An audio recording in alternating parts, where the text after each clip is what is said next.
और एक अलग सोच के साथ झारखंड राज्य का निर्माण हुआ था। लेकिन आज भी देखिए झारखंड राज्य का निर्माण, उसके परिस्थितियों को आपको जानना होगा। चुहाड़ आंदोलन, तमाड़ आंदोलन, भूमिज आंदोलन, खरवार आंदोलन, बिरसा मुंडा का आंदोलन। और जब आप उन बैकग्राउंड का अध्ययन करते हैं तो आपको एक ही चीज़ समझ में आएगी कि वो आंदोलन ज़मीन को बचाने के लिए हुआ था। और आज भी देखिए, बल्कि बिरसा मुंडा के मृत्यु के उपरांत ही CNT कानून को बनाया गया। इसलिए बनाया गया कि यहाँ के जो आदिवासी मूलवासी, जो भोले भाले लोग हैं, उनकी ज़मीन को संरक्षित किया जाए। लेकिन आज कहीं ना कहीं CNT कानून को तार तार किया जा रहा है। आज धनबाद नगर को आप देख सकते हैं किस प्रकार से झारखंडियों की छाती पर चढ़ के आगे बढ़ रहा है। लगातार झारखंड के लोग दब रहे हैं, और जो लोग यहाँ से के नहीं हैं, जो कानूनी रूप से भी यहाँ ज़मीन नहीं खरीद सकते हैं क्योंकि CNT की मैक्सिमम ज़मीनें हैं, आज अपने आप को फैला रहे हैं। और ऐसे में कलेक्टर तमाशा देख रहे हैं, कमिश्नर तमाशा देख रहे हैं, यहाँ के सेक्रेटरी तमाशा देख रहे हैं, राज्य की सरकार तमाशा देख रही है। तो ऐसे में मुझे लगता है ज़मीन कानून जहाँ से सुधार किया जाता है, ज़मीन कानून को जहाँ से संरक्षण मिलता है, उसे हम अनुसूची 9 कहते हैं। वहाँ 284 या 285 कानून जो सभी राज्यों की है वो सूचीबद्ध है, अनुसूची 9।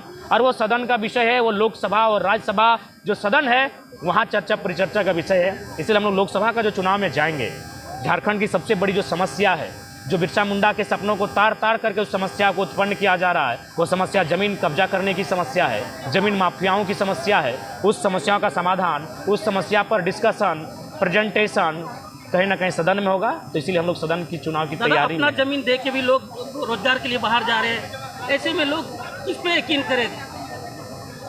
बिल्कुल, ये एक बहुत गंभीर समस्या है। FCI हमारी ज़मीन पर, हर्ल हमारी ज़मीन पर, तमाम कोयला की परियोजनाएं हमारी ज़मीन पर, टाटा हमारी ज़मीन पर, टिस्को हमारी ज़मीन पर, हिंडाल्को और HEC हमारी ज़मीन पर, घाटो कुजू मोरपा से लेकर मगध आम्रपाली तक हमारी ज़मीन पर। लेकिन हमारे लोग आज पलायन कर रहे हैं। इसके पीछे कारण ये है कि हमारी जो पॉलिटिक्स है वह उदासीन हो चुकी है, और वो कहीं ना कहीं लोभी हो चुकी है। वो केवल और केवल अपने लाभ के लिए काम करती है।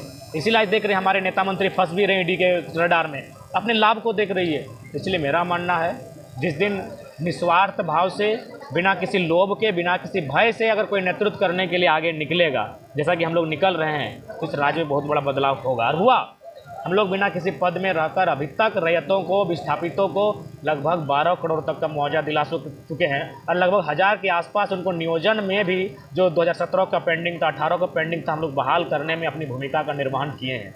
तो इसलिए हमें लगता है कि जब सदन में हमारा उपस्थिति होगी तो हम लोग मजबूती के साथ उस लड़ाई को लड़ सकते हैं। आज के लिए युवा रोजगार के लिए भटक रहे, केंद्र सरकार पर जो रोजगार देनी चाहिए थी वो रोजगार नहीं दे पा रही है। देखिए, केंद्र सरकार रोजगार नहीं भी देगी और युवाओं का वोट ले लेगी, क्योंकि केंद्र सरकार को मालूम है जो केंद्र सरकार है वो बहुत शातिर सरकार है।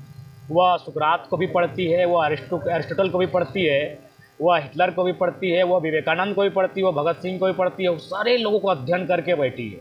इसीलिए उस केंद्र की सरकार को मालूम है कि युवाओं को चाहिए क्या, उन युवाओं को क्या नशा चाहिए, नौकरी चाहिए, या फिर उन युवाओं के दरकार क्या है, ये केंद्र सरकार को मालूम है। इसलिए युवा लोग लाख नाराज़ हो जाएं, लाख बेरोजगार हो जाएं, कहीं ना कहीं केंद्र सरकार उसको फर्क नहीं पड़ने वाला है, क्योंकि वो अप्लाई करेगी।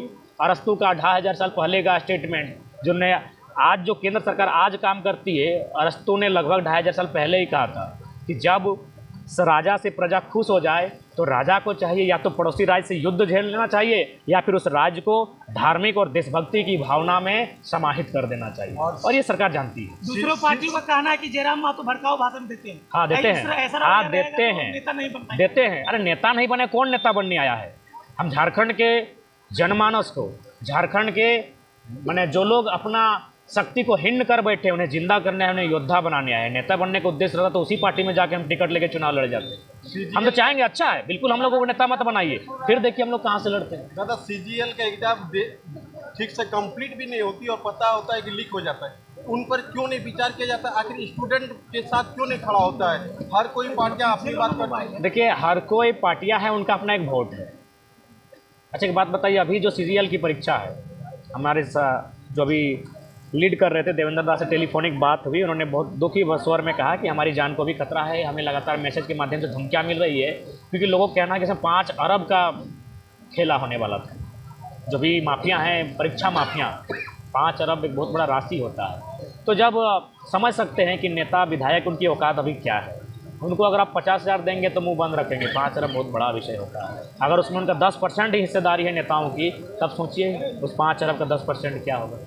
दादा 112 खदान झरिया में ही है, धनबाद में, लेकिन 112 खदान को जब आउटसोर्सिंग, जब प्राइवेट लिमिटेड को बेचा जाता है तो क्यों नहीं जिनकी जमीन है उनको रॉयल्टी में ही देने का हक हो। देखिए हाँ, ये एक गंभीर विषय है और इस विषय में थोड़ा सा हमारे जो माननीय मुख्यमंत्री हैं वो काम कर रहे हैं। इसलिए भले हम लोग 2 साल से मुख्यमंत्री के विपक्ष में थे और आगे भी विचारधाराओं से टकराएंगे, लेकिन ये जो विषय आप कहें इसमें मुख्यमंत्री शायद हाईकोर्ट भी गए थे, इसी आप जो कह रहे थे कि जिनकी ज़मीनें हैं उनको मालकियत का हक मिले, ये उन्होंने पहल किया था। तो देखते किए पूरा AD/CD/BD उन पर लग गया। यानी इस राज्य में एक ऐसा सिस्टम काम कर रहा है। साफ शब्दों में कहा जाए उस सिस्टम को ना अगर कहा जाए अडानी एंड प्राइवेट लिमिटेड तो बुरा नहीं होगा। तो एक ऐसी कॉरपोरेट की शक्ति काम कर रही है जो मुझे लगता है कि आने वाले दिनों में मनमाने ढंग से कोयला का जो खनन का जो मात्रा उसको बढ़ाएगी। अगर आप ज़मीन देने से बाध्य होंगे तो पहले फर्जी केस होगा और फर्जी इनकाउंटर होगा, और मुझे लगता है कि झारखंडियों के कत्लेआम करके एक बहुत बड़ा कोयला का व्यापार विस्तार किया जाएगा।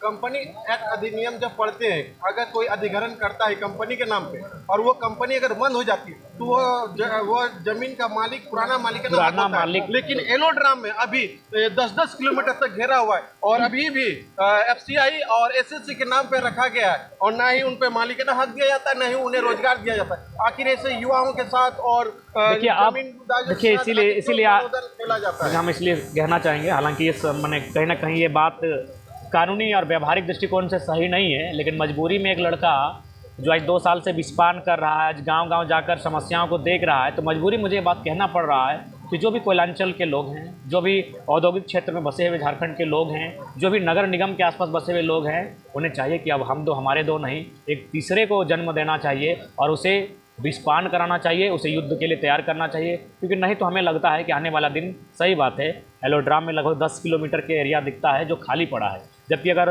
कानूनी दृष्टिकोण से, भारत के संविधान के दृष्टिकोण पे अगर हम बात करें तो वो ज़मीन रैयतों को वापस कर देना चाहिए। जो पुराने मालिक हैं उनके पास वो ज़मीन ट्रांसफ़र हो जानी चाहिए। लेकिन कहीं ना कहीं हमारे यहाँ सिस्टम कमज़ोर है और इन लोगों ने पंगु बना कर रखा है। इसलिए अब चाहिए कि तीसरे बेटे को युद्ध के लिए एक योद्धा बनाकर तैयार करना चाहिए जो हमारे साथ जुल्म और अत्याचार का हिसाब ले सके। एक तरफ राहुल गांधी का पद यात्रा होता है और एक तरफ जेएमएम स्थापना दिवस, और दूसरा तरफ देखा जाए तो टाइगर जयराम महतो आपके लिए जन शुरुआत सभा करते हैं, क्या कुछ कहिएगा? देखिए, जहाँ तक राहुल गांधी जी का सवाल है और जहाँ राज्य के मुख्यमंत्री का सवाल है, कहीं ना कहीं सांगठनिक रूप से फैले हुए लोग हैं। वह अपने केडर पार्टी कार्यकर्ता के अनुसार मजबूत हैं, वह धनबल से मजबूत हैं। अगर उन दोनों माने दिग्गजों के बीच अगर हम अपनी सभा कर रहे हैं तो ये कहीं ना कहीं आप समझ सकते हैं, हम लोग बिना किसी पद में रहकर अगर लोगों के बीच अपनी बातों को जाके रख रहे हैं और उसमें हमें आशीर्वाद मिल रहा है, तो कहीं ना कहीं उनसे तो इस राज्य में और इस जिला में हम लोग बेहतर कार्य कर रहे हैं, तभी ये हमारे साथ ये हो रहा है। करने वाले लोगों को आप आज डांट दे रहे थे, आज भी डांटे हैं, कल भी डांटेंगे हम। अच्छा, एक बात बताइए, हमने क्या गलत कहा? आज आप चूँकि देखिए, रिपोर्टर लोग केवल जयराम महतो का ही रिपोर्टिंग मत कीजिए या फिर रिजवान और करण और मोतीलाल का ही रिपोर्टिंग मत कीजिए। आप कभी सड़क हादसों पर खुद आप लोग बैठ के चर्चा कीजिए, क्योंकि आप लोग युवा हैं और युवा किन कारणों से आज उनकी जान जा रही है उस पर चर्चा आपको करनी चाहिए। आज मैं बता रहा हूँ, लगभग मेरे जन अनुमान में पिछले 1 महीना में 25 को नौजवान का जान गया है रोड एक्सीडेंट में, और उसमें कारण था शराब। तो अगर मैंने उनको डांटा तो क्या गलत किया? ये नेता लोग बढ़ावा देते हैं। और ये भी आप याद रखिए कि झारखंड के इतिहास में फिलहाल पिछले 10 सालों में, झारखंड के इतिहास में हम लोग भी अपने बचपन से कहे तुलना करें, 10 सालों में शायद कोई लीडर पैदा हुआ है जो छाती ठोंक के कहता है कि जो दारू देंगे उसको वोट नहीं करना है, बाकी लोग दारू दे के वोट लेते हैं। सीजीएल मामले में जितने भी लड़के को केस हुआ है सब जेबी केसेस सही है, क्योंकि देखिए ये आप भी जानते हैं साजिश ही है। अगर मान के चलिए वो छात्रों का आंदोलन था, 3000-4000 आपने नामजद किया है अज्ञात, तो उसमें जेबी केसेस के अलावा एक भी नहीं है, इसका मतलब कहीं ना कहीं साजिश तो है। अगर केस वापस नहीं लेते तो क्या आपके लिए आप लोग आंदोलन करेंगे? निश्चय ही हम लोग जेल भरो आंदोलन की तैयारी करेंगे। वैसे भी झारखंड के लोगों का मुझे लगता है कि जेल में ही स्थान सुरक्षित है। गांव रहा नहीं, नौकरी रहा नहीं, तो हम लोग खाएंगे क्या? तो जेल में फ्री की खिचड़ी मिलेगी, वहीं हमारा स्थान होगा। जैसे देवबंधु जो मीडिया कर्मी है और उन्होंने ये शर्मनाक है, वे लोग नहीं, ये तो खैर शर्मनाक है। ये बिल्कुल ये बिल्कुल बायस्ड होकर, पूर्वाग्रह से ग्रसित होकर, और इसमें बाहर के लोग हाथ है इस आंदोलन में। ऐसा नहीं कि बहुत सारे कोचिंग सेंटर के जो संचालक है वे भी साथ दिए थे आंदोलन में, लेकिन वो मैक्सिमम यूपी बिहार वाले हैं जो कोचिंग पढ़ाते हैं, उनका एक का भी नाम नहीं है। झारखंडी लोग आज चीज़ों को नहीं समझ रहे हैं। अगर आज नहीं समझेंगे तो झारखंड इतना खोखला होगा। और सही गाना दादा ने सुनाया कि धीरे धीरे अंदर से जो खोखला किया जा रहा है झारखंड को ना, आप अनुमान नहीं कर सकते हैं। इसलिए जो लोग झारखंडियत पे लड़ रहे हैं, बोल रहे हैं, उनका साथ खड़ा होने का समय है। सबसे एक टफ सवाल, झारखंड में सीटेट को अभी मान्यता दे दिया है, जो कि यहाँ के टीचर जो बन सकते हैं, क्या उसे निंदनीय नहीं मान सकते? क्योंकि अभी तक जेटेट के एग्जाम 2016 के बाद हुई नहीं, आखिर क्यों? और अगर 2016 के बाद नहीं हुआ तो बीएड सेशन बार बार क्यों चल रही, उसे भी बंद करना चाहिए। हाँ, बिल्कुल ये सवाल खड़ा होता है। बिल्कुल आज कहीं ना कहीं शिक्षा को व्यापार बना के रखा है। तो देखिए, इसमें लंबा चौड़ा जवाब देने का विषय ही नहीं है। आप स्वयं जाके एक बार, चूँकि आपका तो चैनल का नाम भी है बीएड वाला, हाँ, जो भी हैं बीएड वाले, आप एक बार ये भी कहने पड़ताल करते हैं कि जितना भी बीएड कॉलेज हमारा प्राइवेट से है, उनके स्वामी कौन है? मैक्सिमम एमपी एमएलए हैं। तो एक बात बताइए, जो एमपी एमएलए अगर उनका बीएड का कॉलेज होगा तो वहाँ शिक्षा का विकास होगा कि शिक्षा का विनाश होगा कि शिक्षा को बेचा जाएगा, ये हमें बताने की आवश्यकता नहीं है। देखिए, मेरा मानना है, हालांकि मैं जब कुछ बातों को रखता हूँ थोड़ा सा हंसने जैसा लगता है, लेकिन आपको सच्चाई है। सबसे पहला बात कि आपको जो भी एमपी एमएलए होंगे उनके नाम से या फिर उनके परिवार में किसी के नाम पे किसी प्रकार का कोई ऐसा योजना नहीं होना चाहिए, चाहे कॉलेज का हो, अस्पताल का हो। इससे कभी विकास नहीं हो सकता है, बल्कि वहाँ तो लूट होगा। अगर शिक्षा मुफ्त होना चाहिए या हाँ, प्राइस वाला होना चाहिए? अगर मेरा माना जाए तो मुझे 3 चीज़ों को मैं निःशुल्क के पक्ष में रहूँगा। एक शिक्षा, एक स्वास्थ्य और एक न्याय। शिक्षा तो सब कोई समझते हैं शिक्षा के महत्व को, इसलिए अगर मैं फ्री एजुकेशन की बात करूँ तो हर कोई समझेगा, फ्री हेल्थ की बात करो तो हर कोई समझेगा। लेकिन जब फ्री जस्टिस की बात करो तो शायद आप सवाल करेंगे फ्री जस्टिस क्यों? तो फ्री जस्टिस इसलिए होना चाहिए कि मान के चलिए अगर मेरा कोई केस है और मैंने अगर वकील हायर किया है और वो केस मान के चलिए, केस क्या है कि किसी ने मेरा गाड़ी चुरा लिया है। अब मान के चलिए हम उसके खिलाफ केस किए हैं, लेकिन केस हम जीत भी गए हैं और वो गाड़ी का मुआवजा अगर हमको मिल भी गया, लेकिन उस केस को लड़ते लड़ते अगर मेरा इतना खर्चा होगा जिससे गाड़ी खरीदा जा सकता था, तो फिर इसीलिए जस्टिस भी जो हो, न्याय भी हो, वो कहीं ना कहीं निःशुल्क होना चाहिए। आप चाइना से उदाहरण ले सकते हैं। चाइना इतना बड़ा कंट्री को बहुत कम मैंने वकीलों और जजों के साथ चाइना चला रहा है, लेकिन हमारे भारत का एक रिपोर्ट कार्ड पढ़ रहे थे कि हमें जितने भी केस पेंडिंग है 325 साल लगेंगे उनको सोल्यूशन करने में। तो कहीं ना कहीं हमारी न्यायपालिका में प्रश्न चिन्ह खड़ा होता है, और होगा भी, क्योंकि 200 परिवार के बीच ही न्यायपालिका के जो बड़े बड़े जज हैं वो रह चुके हैं, वो परिवारवाद का ही पार्ट है। हालांकि उस पर कोई ना चर्चा करता है ना ठीक से बात करना चाहता है। तो जो जज बनते हैं वो 200 परिवार तक ही सीमित होते हैं, उनसे आप न्याय की अपेक्षा नहीं कर सकते। गिरिडीह के 17 पंचायत आप घूमे तो क्या कुछ लोगों में देखे और क्या? हाँ, देखिए, गिरिडीह लोकसभा जैसे कि हम गिरिडीह का मुझे विश्वास है, और मैंने पहले ही कहा, आपने भी पूछा था कि आप मोदी जी से और राहुल जी से मुकाबला कैसे करेंगे, तो मैंने एक ही चीज़ दिया था कि मेरे विचारों में वो धार है, मेरी ऊर्जा है, मुझ में जो शक्ति का अपार है, उससे हम मुकाबला करेंगे। हम गिरिडीह पीटकांड एक जगह संबोधन कर रहे थे, तो एक दीदी आई, उन्होंने वही जो पुराना पॉलिटिक्स होता है, एक मंदिर को दिखाया कि मंदिर अधूरा है। हमने एक लाइन में कहा, दीदी माफ़ कीजिएगा, हम लोग मंदिर, चर्च, गिरजाघर और मस्जिद और सरना स्थल पर चंदा दे के नेता नहीं बनेंगे। मान के चलिए आप क्या आखिर हमसे अपेक्षा क्या करते हैं? 5 बोरा सीमेंट का, 5 बोरा सीमेंट का दाम है 2500 रुपया। गिरिडीह लोकसभा में 2000 मंदिर होंगे, लगभग 1500 के आसपास मस्जिद भी होंगे, और कम से कम 500 के आसपास चर्च भी हो सकते हैं छोटे बड़े, और कुछ सरना स्थल भी हो सकते हैं। अगर मान के चलिए एक लीडर अगर उन धार्मिक स्थलों पर 2000 एवरेज 5000 अगर खर्च करता है, सोचिए कितना बड़ा राशि वो देता है। फिर आप जब बात कीजिएगा कि मेरा बेटा पढ़ नहीं पाया, तो कैसे पढ़ेगा? 2 लाख बेड का फ्यू करेगा ही करेगा।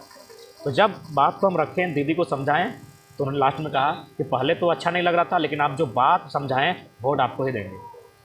यानी फिक्स है जयराम मातो गिरिडीह लोकसभा चुनाव लड़ेंगे? नहीं, वो फिक्स का विषय नहीं है। विषय ये है कि अगर मैं उनके तक बात को पहुंचा रहा हूं, और अगर आप अच्छा एक बात बताएं, आप कभी भी देखिएगा, अगर किसी लीडर से किसी का बहस होता है तो सभा को छोड़ के चला जाता है। गिरिडीह में भ्रमण के दौरान मुझे 3 लोगों से बहस हुआ, लेकिन मैं कभी सभा को छोड़ के नहीं गया। मैंने उनको समझाया, वे समझें। तो यही एक लीडर की खासियत होती है, एक लीडर और लेक्चरर की यही खासियत होती है। जबकि दूसरा लीडर कोई भी होता, जब वो महिला दीदी बहुत गजब के व्यवहार करने लगी, वो छोड़ के चला जाता। हमने बहुत पैसेंस उनको समझाया कि दीदी अब तो मंदिर मस्जिद से बाहर आइए वोट को लेकर, वो आपका आस्था का विषय है, उसमें आप बोलिएगा तो हम आपके तरह सहयोग कर सकते हैं। 51 रुपये, 101 रुपया। अगर ये MP कैंडिडेट मांगेगा तो कहीं ना कहीं सोचिए वो कितना बड़ा खेला करेगा, फिर वो समझिए। लोकसभा क्षेत्र में JP केसेस का नया चेहरा कौन रहेगा? देखिए, हम तो चाहेंगे कि धनबाद लोकसभा में जो चेहरा होगा वो निश्चय एक रायशुमारी होगी।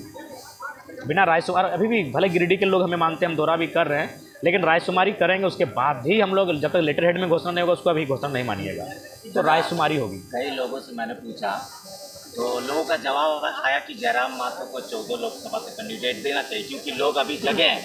अगर आप रांची से कैंडिडेट नहीं देते, मान लीजिए, नहीं, तो रांची के लोग जो JBKSS के मेंबर हैं वो जो जगह हैं वो तो दूसरे पार्टी की वोट मारेंगे। नहीं, निश्चय ही हम लोग दूसरे पार्टी को निश्चय ही मतदान देंगे। करेंगे। नहीं, निश्चय ही देंगे। और हम लोग वहाँ से प्रत्याशी के बारे में सोचेंगे, सोच भी रहे हैं। जहाँ नहीं, बहुत सारे अच्छे कार्य हुए, बहुत सारे अच्छे कार्य हुए। ऐसा नहीं है कि आप अगर किसी को सिर्फ आलोचना ही करते हैं तो कहीं ना कहीं आप में बायस्ड नेचर है।